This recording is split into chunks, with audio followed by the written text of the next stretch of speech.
Друзья, всем привет! Сегодня хочу поговорить о тягах стабилизатора, а именно Ford Mondeo 3 передние. Как определить, тяга это ляпает или нет. Мы просто берем, допустим, упираемся в стойку рукой и качаем машину. У нас вот такой вот стук, это будет характерен для тяги стабилизатора. Так, далее.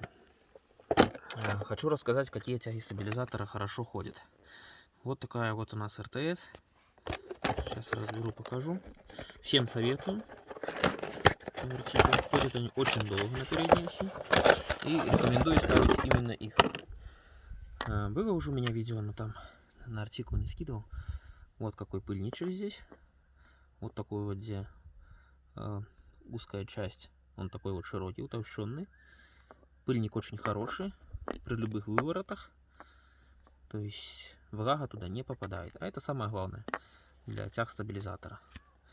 То, что выходит из строя зачастую только из-за того, что попадает туда влага. Здесь хороший пыльник, соответственно, хорошая тяга. Ходит она очень хорошо. На двух машинах у меня уже такие стоят давно на передней оси. Ну вот, купил новую машину. Также буду устанавливать эту тягу стабилизатора. Поэтому, друзья, хоть детали мелочные, но вот всем советую брать вот этой фирмы. Внутри там смазки достаточно много, ничего не надо лезть, ковырять, добавлять. Просто поставили и ездим.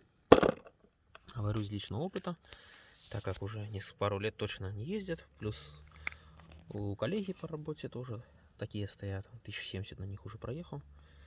Никаких проблем нету. Все, друзья, всем спасибо за внимание. Всем пока.